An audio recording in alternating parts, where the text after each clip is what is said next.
Everyone's talking about the latest drop. The algorithm knows what you should wear before you do. Your feed floods with the same aesthetic, the same pose, the same caption energy.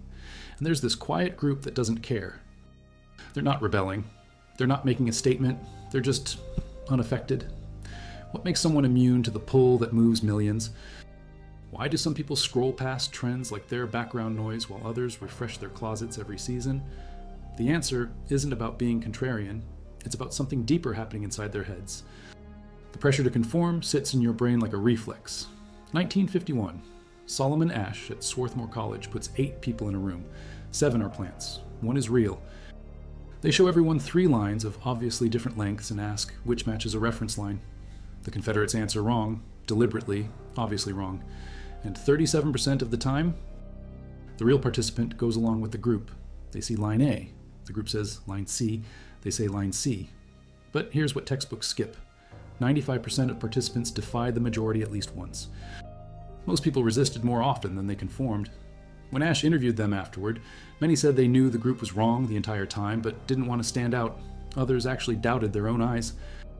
The experiment revealed 2 forces: normative influence, where you go along to fit in, and informational influence, where you think maybe the group knows something you don't. Fast forward to 2024. A team led by Jolanda Jetton and Matthew Hornsey at the University of Queensland revisits this. They publish in the British Psychological Society journal, showing that the Asch studies have been wildly misrepresented. The dominant response wasn't conformity, it was dissent. People resisted the majority more than they followed it. Even when the task was designed to maximize conformity pressure, with immediate social costs for standing out and 0 personal cost for being wrong about line lengths, if people push back even in conditions rigged to make them fold, why? What does that say about those who routinely ignore trends? If you value documented psychology and consumer behavior history like this, subscribe. It's the best way to support our work. Also comment from which city you're hearing this from. This script is researched and factual, using sources from the Nature Communications article on authentic self-expression published October 2020. The systematic review on conformity research from the journal Revue Internationale de Psychologie Sociale, published November 2023. Studies on need for uniqueness, validated across over 1 million participants in research, published in Collabora Psychology, January 2024. And neuroscience findings on conformity's brain structures from the Association for Psychological Science, November 2016. These aren't pop psychology blogs. These are peer-reviewed studies tracking actual brain activity and surveying hundreds of thousands of people. Now back to the information. Your brain has a specific region lighting up when you face social disagreement. Christopher Frith at University College London used functional MRI scans. When participants saw their movie ratings differed from critics, activity spiked in the lateral orbitofrontal cortex. This region processes conflict between your view and the group's view. Here's the pattern. People with more volume in this exact brain area were more likely to change their ratings to match the group. Conformity isn't just social learning, it's partly hardwired in brain structure. Posterior medial frontal cortex handles reward processing and behavioral adjustment. Vasily Klucherev at Radboud University in the Netherlands recruited 49 women, split them into groups, applied transcranial magnetic stimulation to this region in one group, gave sham treatment to another, left the third as control. The women who received real electromagnetic pulses to the posterior medial frontal cortex showed weaker conformity. They adjusted their ratings less to match peer averages. You can literally dampen conformity by disrupting specific neural circuits, but not everyone's circuits fire the same way. Some people walk into that same social disagreement and their brains don't scream conflict as loud. They experience less neural distress when their taste diverges from the crowd. And that difference connects to something psychologists started measuring in 1977. Charles Snyder and Howard Fromkin at the University of Kansas published a study in the Journal of Abnormal Psychology. They coined the term need for uniqueness. They developed a scale to measure it. Need for uniqueness is a stable personality trait. People high in this trait defend their opinions publicly. They're more likely to break from social conventions. They prefer customized products, unusual shopping venues, innovations. They don't just tolerate being different, they're motivated by it. Fast forward to 2000. William Chopik and collaborators examined 1,339,160 internet respondents between 2000 and 2020. Published in Collabora Psychology, January 16, 2024. The study found need for uniqueness declined over those 20 years. People who took the survey in 2020 reported lower need for uniqueness than those in 2000. Specifically, they were less willing to publicly defend their beliefs and cared more about what others think. The researchers point to self-censoring and restricted authentic expression as consequences. So here's the split. In an era where conformity pressure intensifies through social media algorithms showing you what everyone else likes, need for uniqueness is dropping. But the people who maintain high need for uniqueness in this environment, they're the ones scrolling past trends. Their personality structure actively seeks distinctiveness. Robin Imhoff and Hans-Peter Erb, published in Personality and Social Psychology, bulleted in 2009, showing that high need for uniqueness actually blocks majority influence. These people don't just ignore trends. Uniqueness seeking motivates them to reject the majority position. China provides a natural experiment. Historically collectivistic culture, strong social bonds, emphasis on group harmony. Yet research published in Frontiers in Psychology, April 2018, shows need for uniqueness rising among Chinese people across generations. The study sampled 580 participants and analyzed baby names over 5 decades. Parents increasingly gave children unique names using uncommon character combinations. Cross-generational data showed younger Chinese reported higher self-assessed need for uniqueness than older generations. Even in a culture structured around collective identity, individual distinction motives strengthened. Culture matters, but personality matters more. Bond and Smith published a meta-analysis in Psychological Bulletin, 1996, analyzing Asch-style conformity studies across cultures. Collectivistic cultures showed higher conformity rates than individualistic ones. But within every culture, individual differences dominated. Some people in collectivistic societies showed near zero conformity. Some in individualistic societies conformed heavily. The person matters more than the place. Trend resistance correlates with other traits. A 2023 study in Frontiers in Psychology by Franzen and Mader examined personality and conformity. They measured the big 5 traits: openness, conscientiousness, extroversion, agreeableness, neuroticism. Only openness predicted lower conformity, not intelligence, not self-esteem, not need for social approval, openness to experience. People high in openness seek novel experiences, embrace unconventional ideas, value aesthetic and intellectual exploration. They're dispositionally wired to be curious about the unfamiliar, rather than comfortable with the familiar. Trends are familiar. Trends are safe. Trends are what everyone else validated. Openness pushes against that safety. But there's a deeper mechanism: authenticity. A team led by Erica Bailey at Columbia Business School published in Nature Communications, October 2020. They analyzed 10,560 Facebook users. They measured how authentic people were in their self-expression by comparing self-reported personality traits with personality inferred from Facebook likes and status updates. The closer the match, the more authentic the person's digital self-expression. Result: individuals who expressed themselves more authentically reported significantly higher life satisfaction. This held across all personality types. It wasn't that extroverts benefited more from authenticity than introverts.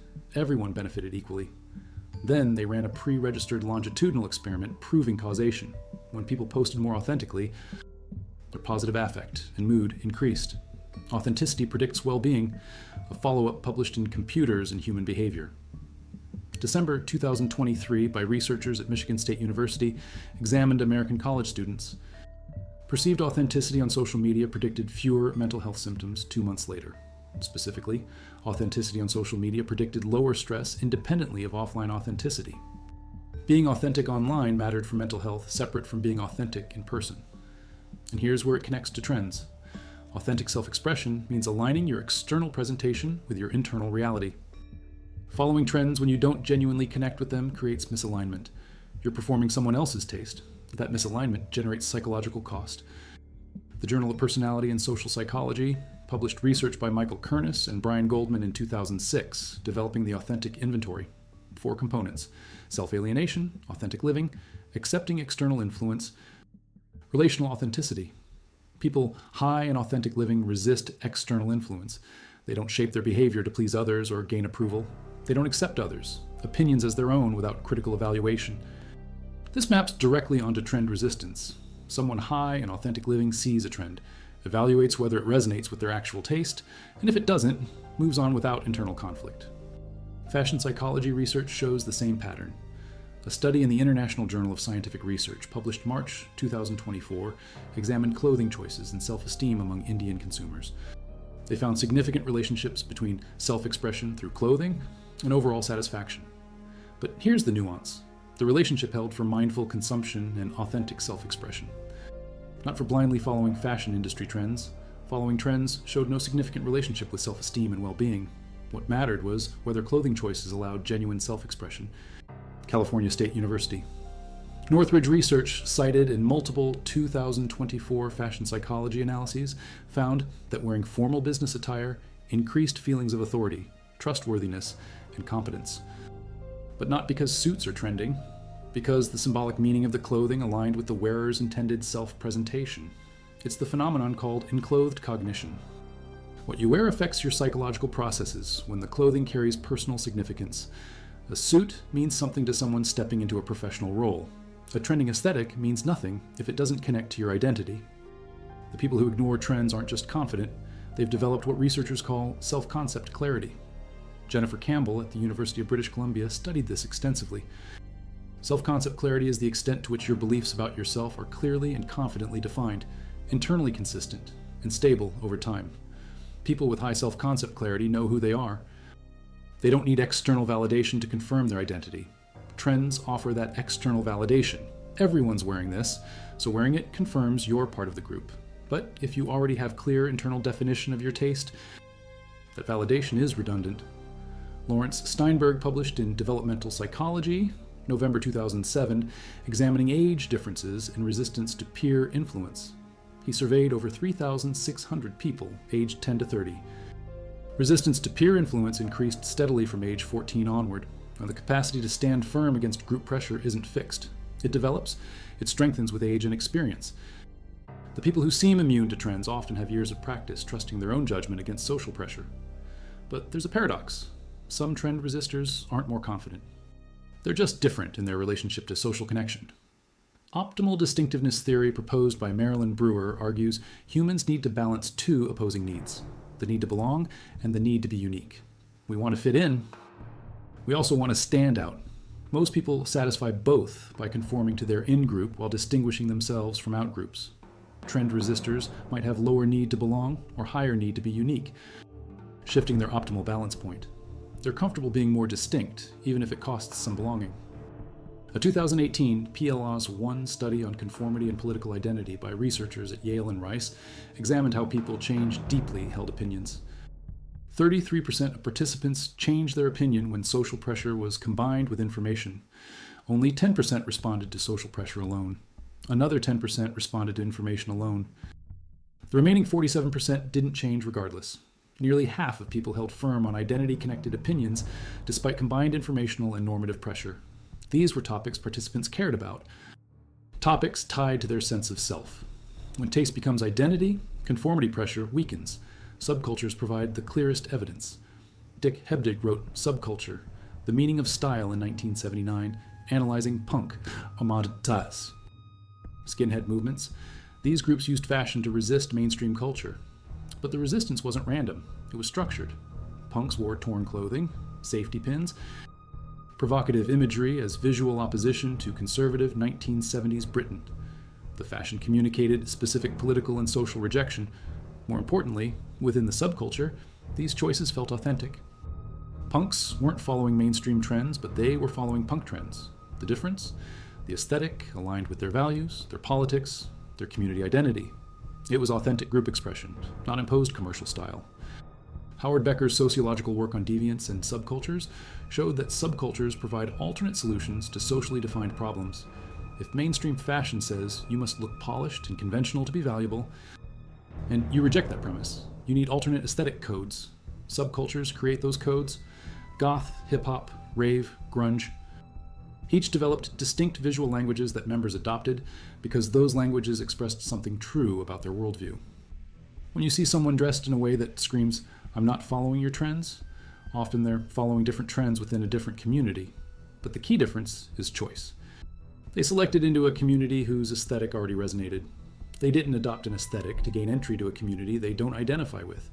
The hippie counterculture of the 1960s and 70s illustrates this tension.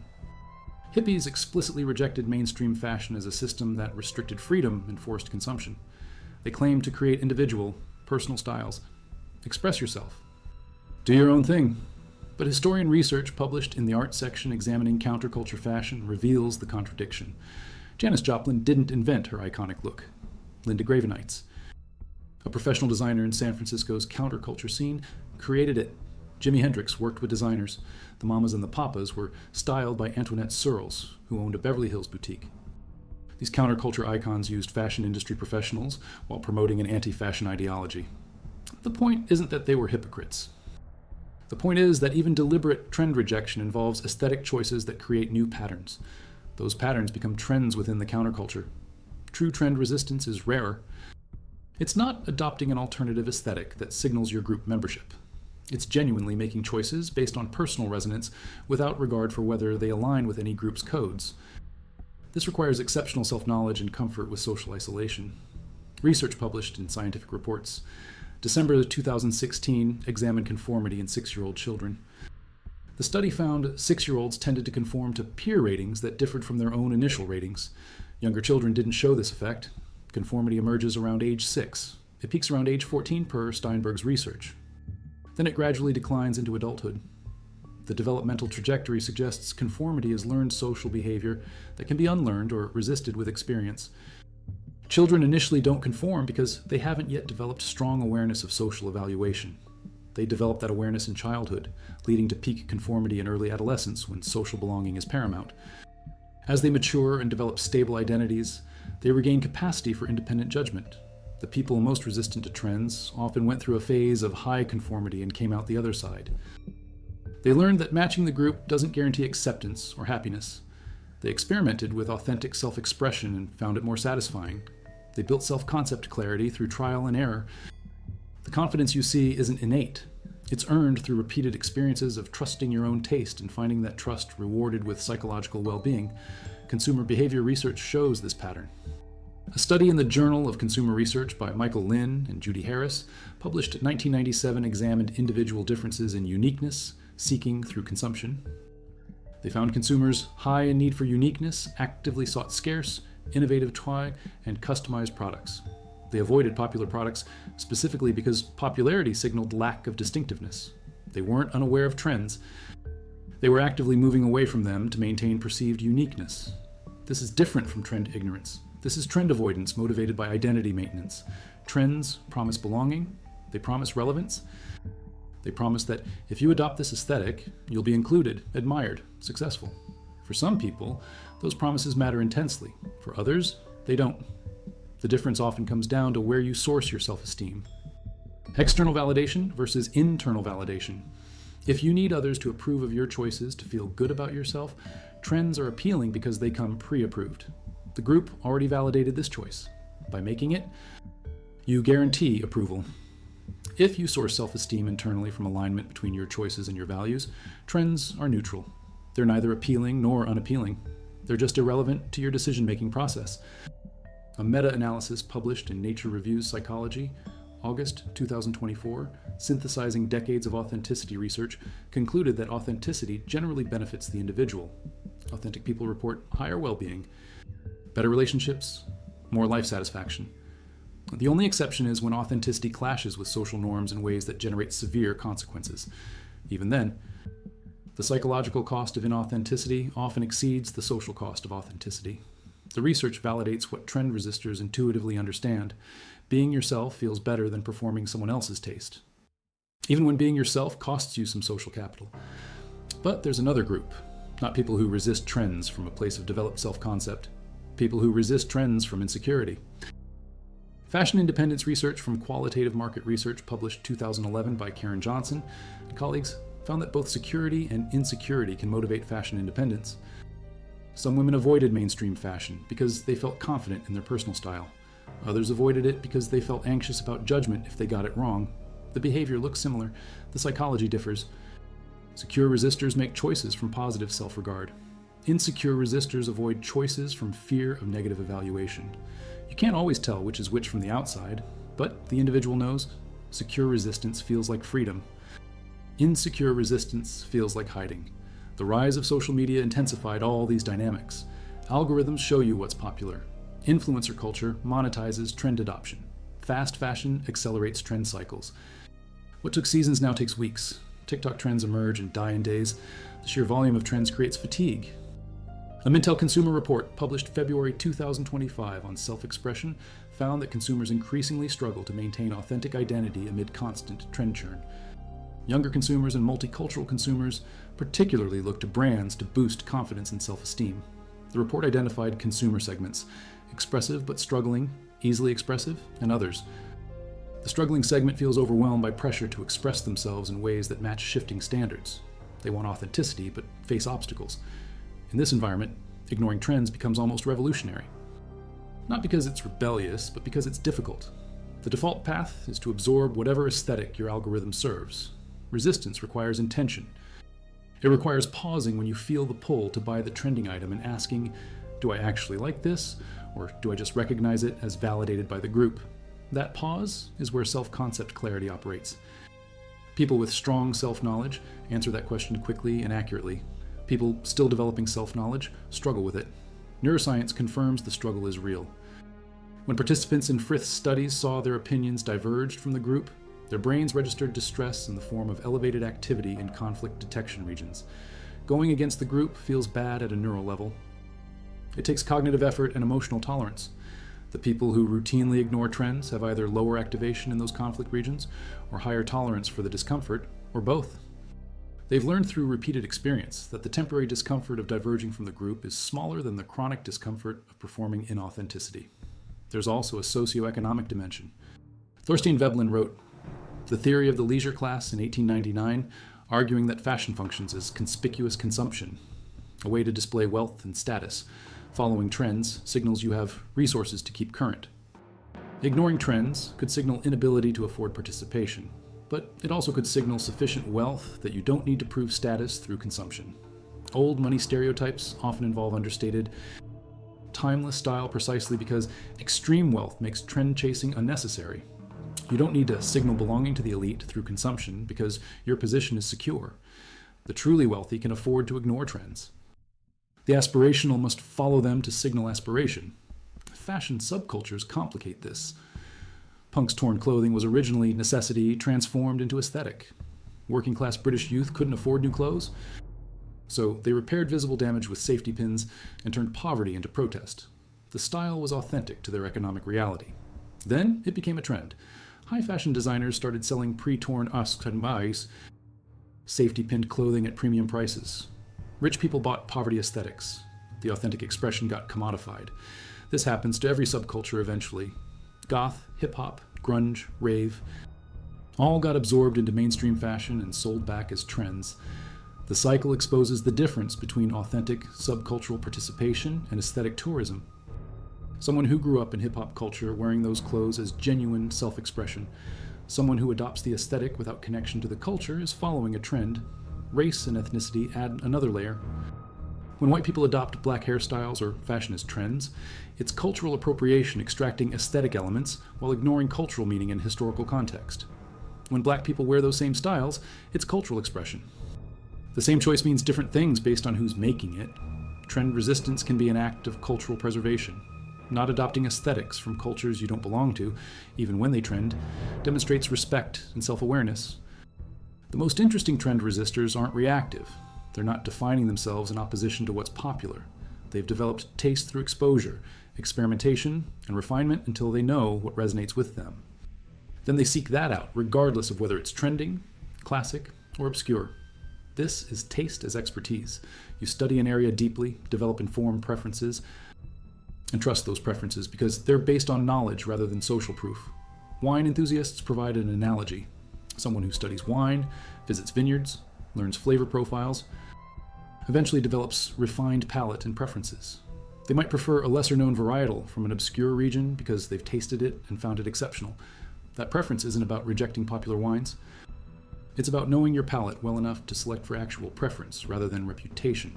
The same applies to any domain: music, literature, architecture, fashion, food. Deep engagement builds expertise. Expertise generates confident preferences independent of trends. A phenomenon called the paradox of choice complicates modern trend resistance. Barry Schwartz wrote about this in 2004.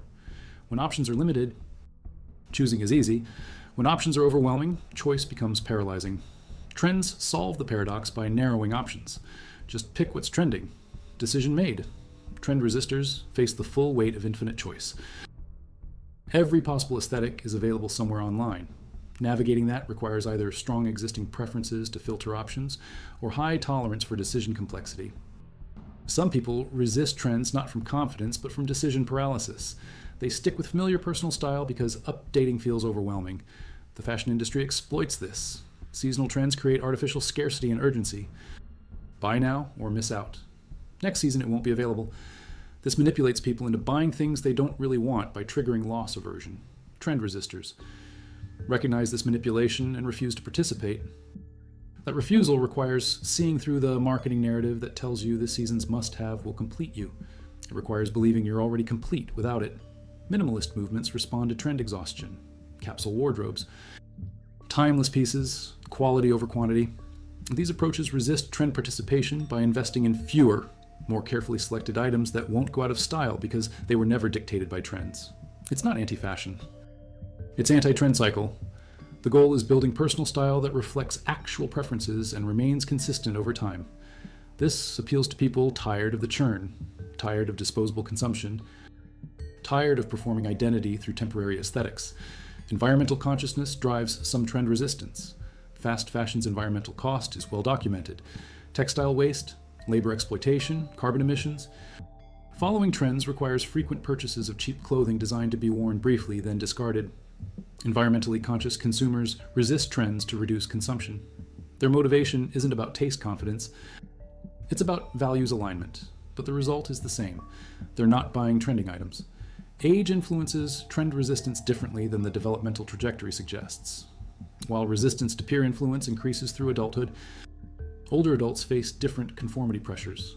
Marketing often ignores or stereotypes older consumers. Fashion trends skew young. Older people who ignore trends might be doing so because trends aren't designed for them.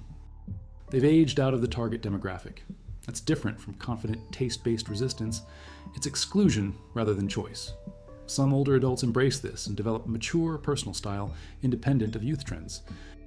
Others feel marginalized and resentful. Gender and sexuality introduce more complexity. LGBTQ fashion in the 1970s used clothing to signal identity within and beyond queer subcultures. Gay men adopted hyper-masculine styles, leather, denim, flannel, to communicate sexuality through coded signals. Lesbian women played with traditional femininity and masculinity in their fashion choices to express identity and challenge norms. These weren't trends in the mainstream sense. They were community-specific languages. Following these aesthetics within the community was authentic expression. The rise of queer mainstream visibility means some of these styles got absorbed into trends. Straight people wearing styles that originated as queer signals, the same appropriation dynamic as with racial cultures. Body image shapes trend participation. Fashion trends often assume specific body types. When your body doesn't match the assumed standard, following trends requires extensive modification, shopping difficulty, or accepting that trending clothes won't work for you. People whose bodies don't fit fashion industry norms sometimes resist trends out of practical necessity. They had to develop personal style that works for their actual body, rather than aspirational ideal body. This necessity can lead to more authentic style because it forces attention to what actually looks and feels good, rather than what theoretically should look good according to trend dictates. Disability adds another dimension. Adaptive clothing that prioritizes function over fashion often ignores trends entirely because designing for accessibility requires different priorities. Disabled people who need adaptive clothing develop style within different constraints. This can lead to highly personal, by post-dermoire, functional aesthetic that has nothing to do with trends. Some disabled fashion advocates are working to change this, arguing that accessible fashion can also be trendy. But historically, accessibility and trend participation have been mutually exclusive for many people. The mental health connection runs deep. A longitudinal study in computers and human behavior. December 2023 found authentic self-expression on social media predicted fewer mental health symptoms months later. The relationship held specifically for stress symptoms. Performing inauthenticity to match trends generates chronic low-level stress. Your internal reality and external presentation misalign. That misalignment requires constant cognitive effort to maintain. The effort depletes psychological resources. Over time, that depletion manifests as anxiety, depression, stress. Conversely, authentic expression including trend resistance when trends don't resonate, reduces that cognitive load. You're not performing, you're being. That simplicity protects mental health. Political identity intersects with trend resistance. Conservative fashion tends toward timeless, traditional styles. Progressive fashion often embraces experimentation and trend adoption. But these are stereotypes with many exceptions. Some progressives resist trends as critique of consumerism and capitalism. Some conservatives adopt trends as expression of generational identity within their political framework. The point is that political values can motivate either trend participation or resistance depending on what the trend signifies and what the person values. Religious and cultural dress codes create another form of trend resistance. Modest fashion movements among Muslim women, Orthodox Jewish communities, conservative Christian groups all prioritize religious requirements over secular trends. This isn't about personal taste confidence, it's about value hierarchy. Religious identity supersedes fashion identity. The trend isn't relevant to the decision-making process because the decision is made based on different criteria. However, within these communities, new aesthetics emerge. Modest fashion has its own trends, designers, influencers. The frame shifts, but the dynamic remains. The difference is the frame itself is chosen based on values rather than imposed by secular mainstream. Socioeconomic class intersects with all of this in complicated ways. Working class people might resist trends because they can't afford constant wardrobe updates. Middle class people might follow trends to signal aspiration and class mobility. Upper middle class people might resist trends to signal cultured sophistication. Wealthy people might ignore trends because their status is secure. But these are patterns, not rules. Individual psychology still dominates. A working class person with high need for uniqueness will resist trends even if they could afford participation. A wealthy person with low self-concept clarity might follow trends despite having no economic need to signal status. Technology changed information flow. Before social media, trends spread slowly through magazines, television, celebrity sightings. You could ignore trends by ignoring those channels. Now trends are ambient. They're in your feed whether you seek them or not. Resistance requires actively filtering or curating your information diet. Some people do this by following accounts focused on timeless style, craftsmanship, vintage clothing, specific aesthetics, independent of trends. They create algorithmic bubbles that reinforce their resistance. Others just spend less time on platforms where trends propagate. Reducing social media use correlates with reduced conformity pressure simply by reducing exposure to the social proof that drives conformity. Nostalgia complicates trend cycles. Vintage fashion, retro aesthetics, throwback trends all mine past eras for inspiration. Someone wearing 1970s style could be following a current trend that revives 70s aesthetic, or could genuinely prefer 70s design independent of its current trend status. The same clothing means different things. Fashion history knowledge helps differentiate. Someone who can articulate why they appreciate 70s fashion, reference specific designers or cultural movements, demonstrate understanding beyond surface aesthetic is probably operating from genuine preference. Someone who just knows 70s are in is following a trend. Generational differences show interesting patterns. Baby boomers in the mental. 2025 study were more likely to value having a strong sense of self, but less likely to connect self-expression to mental well-being. Millennials and Gen Z showed opposite pattern, highly connecting self-expression to well-being. Gen Z faces unprecedented trend churn via TikTok, but also shows increasing interest in authenticity and individualism. The contradiction creates tension. They value authentic self-expression while swimming in trend culture. How they resolve this tension will shape future relationship between trends and identity. The rise of AI and algorithm recommendation engines intensifies trend propagation. Platforms optimize for engagement. Trending content generates engagement. Therefore, platforms amplify trends. Fighting this requires either platform avoidance or strong enough preference signal that your algorithm learns to show you non-trending content. The second option only works if you actively curate by engaging with what you actually like rather than what's popular. Many people haven't learned this skill. They passively consume whatever the algorithm serves, allowing their taste to be shaped by engagement optimization rather than genuine preference.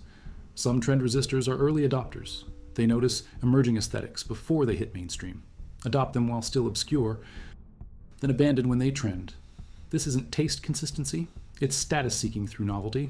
These people aren't resisting trends, they're racing ahead of them. True trend resistance maintains preferences independent of trend status. If you like something before it trended and stopped liking it when it trends, you were motivated by scarcity signaling, not genuine preference. If you liked it before, during, and after, trend status, that's authentic preference. The question of whether trends are inherently bad misses the point. Trends are neutral. They're collective preferences that emerge through social processes. The problem isn't trends existing. The problem is unthinkingly following trends instead of evaluating whether they align with your actual taste. Someone who evaluates a trend, decides it genuinely resonates with their aesthetic, and adopts it is being just as authentic as someone who evaluates it and rejects it. The key is the evaluation, the thoughtful assessment of whether this resonates with who you are. Most trend following skips that step. It goes straight from, this is trending, to, I should have this. That's where inauthenticity enters. Cultural criticism often romanticizes trend resistance as inherently more authentic or sophisticated than trend participation. This is snobbery dressed as taste, the hipster stereotype, someone who likes things before they're cool and stops liking them when they become popular. That's not authentic taste. That's identity based on distinction itself. Actual taste doesn't change based on popularity. If you love something, its trend status is irrelevant. You love it when it's obscure. You love it when it trends. You love it after the trend passes. That's authentic. The role of education and exposure matters enormously. Someone who's never been exposed to diverse aesthetics, who's grown up in a homogeneous environment with limited options, might follow trends simply because they don't know alternatives exist. Trend resistance requires awareness of options. You can't choose what you don't know exists. This is why travel, education, museums, galleries, libraries, internet access all matter for developing independent taste. They expand the possibility space. They show you that mainstream trends are a tiny fraction of possible aesthetics. Once you see the breadth of options, you can evaluate trends as one option among many rather than as the only option. There's a feedback loop between confidence and experience. Trying something that deviates from trends, finding it works for you, builds confidence to try more deviations. Each successful deviation strengthens your trust in your own judgment. Eventually, you build enough evidence that you're a reliable judge of what works for you, that you stop needing external validation. The confidence becomes self-reinforcing. But you have to start somewhere. You have to take the first risk of choosing something that isn't pre-validated by the group. That initial risk is hardest. After that, it gets easier. Therapy and psychological work can accelerate this process. Cognitive behavioral therapy helps people identify and challenge automatic thoughts. If your automatic thought when seeing a trend is, I should want this, or I need this to fit in, CBT teaches you to evaluate those thoughts. Do you actually want it? What happens if you don't have it? Will you really not fit in? Or is that catastrophizing? This kind of cognitive work builds capacity for independent evaluation. It makes trend resistance less effortful because you've trained yourself to question social proof rather than automatically accepting it. The people who seem most secure in ignoring trends often aren't thinking about trends at all. They're focused on their own preferences, their own projects, their own lives. Trends are background noise. This is different from actively rejecting trends or making anti-trend statements. It's trend irrelevance. The trend exists, but it doesn't register as relevant to your decision-making. You're shopping for clothes that fit your body well, in colors you like, for contexts you actually inhabit, made from materials you prefer, at price points you can afford, from companies whose practices you support. Those criteria filter options. Whether something is trending never enters the calculation. That's true trend resistance, not opposition, irrelevance. A study in the Journal of Consumer Psychology, published August 2024, found that time spent on social platforms had small positive effects on subjective and psychological well-being, but specifically for platforms that facilitate interaction with close ties. The well-being came from social connection, not from content consumption. If your social media use involves meaningful interaction with friends and family, well-being increases. If it involves passive scrolling through influencer content and trend displays, well-being either doesn't change or decreases. The implication for trends is clear. Engaging with trends to connect with your community can be positive. Consuming trend content from strangers seeking to influence you is neutral or negative.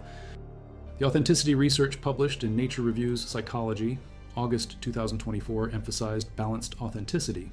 Being authentic doesn't mean disregarding others or society. It means finding equilibrium between expressing your genuine self and navigating social requirements. Extreme self-expression, without regard for context, can damage relationships and opportunities. Extreme self-suppression to meet all social expectations damages well-being. The sweet spot is authentic expression within appropriate bounds. For trends, this means you don't need to reject every trend to be authentic. You evaluate which trends resonate, which don't, and which contexts call for some conformity even when you don't personally love the aesthetic. Wearing expected attire to a formal event isn't inauthenticity if you understand why you're making that choice. Following a trend thoughtlessly is inauthentic. Following a trend deliberately for specific reasons after evaluation can be authentic. The moral of this isn't that everyone should ignore trends. The moral is that the people who do ignore trends successfully, who seem confident and secure in their choices, have usually done deep internal work to develop self-knowledge, built tolerance for social disagreement, and prioritized authentic expression over external validation. That work is available to anyone willing to undertake it. It starts with one simple practice. The next time you feel pulled towards something because it's trending, pause. Ask yourself if you actually like it, independent of its trend status. If the answer is yes, great, get it. If the answer is no or unsure, wait. Give yourself space to figure out what you actually want rather than what the trend told you to want. That pause is where agency lives. That pause is where taste develops. That pause is where you become someone who doesn't need trends to tell them what's valuable. You already know. Research from the University of Georgia examining dress and subculture, published in Fashion Theory Volume 26, 2022, found that academic study of how people use clothing to express subcultural identity remains surprisingly sparse despite public interest. The research that exists shows dress functions as meaning-making. People use clothes to communicate identity, values, community membership. The communication works because clothing is visible and constant. Everyone wears something every day. Those choices either express authentic identity or perform expected identity. The difference is internal, but the effects are measurable. Authentic dressing correlates with well-being. Performed dressing correlates with stress. The environmental movement influences trend resistance for some. Fast fashion produces 52 micro-seasons per year. 20 years ago, fashion had 4 seasons. Now, some brands release new collections weekly. This acceleration increases consumption, waste, labor exploitation, carbon emissions. Environmentally conscious consumers resist this by buying less, buying secondhand, buying quality items meant to last years rather than months, repairing rather than replacing. This trend resistance is values-based. The aesthetic outcome is personal style that evolves slowly, that incorporates vintage and classic pieces, that prioritizes durability. But the motivation is environmental ethics rather than taste confidence, though often the two reinforce each other. Slowing down consumption creates space to develop actual preferences rather than reacting to constant novelty. Some of the most stylish people you'll ever see aren't following trends at all. They've developed signature aesthetics that remain consistent across decades. Think of people known for always wearing black, or always wearing a specific silhouette, or having a distinctive accessory. That consistency signals strong self-knowledge, and they know what works for them and they trust it. New trends emerge and pass, and they stay consistent. That consistency isn't stubbornness, it's clarity. They're not resisting change. They've already found what works, and they're honoring that finding rather than abandoning it for novelty. There's research showing that names influence personality and life outcomes. Parents who give children unusual names might be signaling high need for uniqueness. Those children might internalize that value. They might grow up valuing distinction and therefore being more likely to resist trends. This is speculative, but the correlation exists. Uncommon names correlate with higher self-reported need for uniqueness in adulthood. The causal direction is unclear, but the pattern suggests that families who value uniqueness transmit that value to children through multiple channels, including naming. Social class and education levels show patterns. Higher education correlates with broader exposure to diverse aesthetics, arts, cultures. That exposure builds the knowledge base needed for informed taste independent of trends. Working class communities often have strong subcultural aesthetics that function as alternative taste systems. Middle class aspiration sometimes manifests as trend following to signal upward mobility. Upper class established wealth sometimes manifests as trend resistance to signal that status doesn't require validation through consumption. But again, these are tendencies, not deterministic rules. Individual psychology overrides class patterns. The relationship between trend resistance and happiness isn't linear. Blind trend following correlates with lower well-being. Thoughtful trend evaluation that sometimes leads to adoption and sometimes to rejection correlates with higher well-being. Rigid trend rejection, regardless of actual preference, can be just as inauthentic as blind trend following. The key is authentic evaluation. Does this resonate with me? If yes, adopt. If no, pass. If unsure, wait and gather more information. The process, not the outcome, determines authenticity. One more finding from brain research. The lateral orbitofrontal cortex that activates when you face social disagreement is part of the reward circuitry. Disagreeing with the group feels bad because your brain processes it as potential threat to social bonds and therefore survival. This is evolutionary. Humans survived through group cooperation. Exclusion from the group meant death. Our brains still carry that wiring. Modern trend pressure taps ancient social bonding mechanisms. Understanding this helps. When you feel pulled to follow a trend even though you don't like it, you're feeling evolutionary pressure designed to keep you alive in ancestral environment. You can acknowledge that pressure and still choose based on current values rather than ancient instincts. The feeling doesn't have to control the choice. Building trend resistance is skill development. It requires practice. Start small. Pick one domain. Maybe shoes. Notice what shoes you're naturally drawn to. Notice what shoes are trending. If they overlap, great. If they diverge, trust your draw. Buy the shoes you're drawn to even if they're not trending. Wear them. Notice how you feel. If you feel good, you build evidence that trusting your taste works. If you feel uncomfortable, investigate why. Is it because the shoes don't actually work for you? Or because you're anxious about social judgment? If the former, adjust your calibration and try again. If the latter, work on tolerating the discomfort of diverging from a group. Over time, with repeated successful choices, your confidence builds, your self-knowledge deepens, trend relevance diminishes. The people who ignore trends aren't superhuman. They're not born with magical confidence. They did this work. They built the skill. They experienced the discomfort of going against the group and survived it. They developed taste through exposure and experimentation. They learned to trust their own judgment through repeated validation that their judgment works for them even when it diverges from the group. You're seeing the result of a process, not a fixed trait. The process is available to you. It just requires commitment to authentic self-knowledge over external validation. That commitment is hard in a world designed to maximize conformity for commercial purposes, but it's possible. And the people who make it look easy learn that it's worth it. A final study from Syracuse University, published 2024, examines self-expression dilemmas in highly sensitive people. Highly sensitive people process information deeply, experience emotions intensely, and pick up on environmental subtleties. They often struggle with self-expression because they're acutely aware of how their choices might be perceived, and they're prone to overwhelm from social stimulation. For them, trend resistance isn't about confidence. It's about managing overwhelm by minimizing decision complexity. Following trends simplifies choices. They pick the validated option and move on. Resisting trends requires more processing and evaluation, which can be exhausting. Understanding your own sensitivity level helps. If you're highly sensitive, you might need extra support in developing trend resistance because the cognitive and emotional cost is higher for you than for less sensitive people. The bottom line loops back to where we started. The people who ignore trends and seem secure in their taste have developed strong self-concept, prioritized authentic expression, built tolerance for social disagreement, and learned through experience that trusting their own judgment serves them better than following external validation. They're not special. They're practiced. The work they did to get there is work anyone can do. It requires introspection, courage, patience, and commitment. But it's available. The first step is recognizing that trends are optional. They're suggestions, not requirements. You always have choice. Most people don't realize they have choice because the social pressure feels like inevitability, but it's not. You can pause, you can evaluate, you can choose based on authentic preference rather than social proof.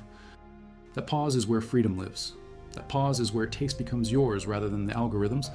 That pause is where you become someone who doesn't need trends to tell you what to value, because you already know what resonates with you.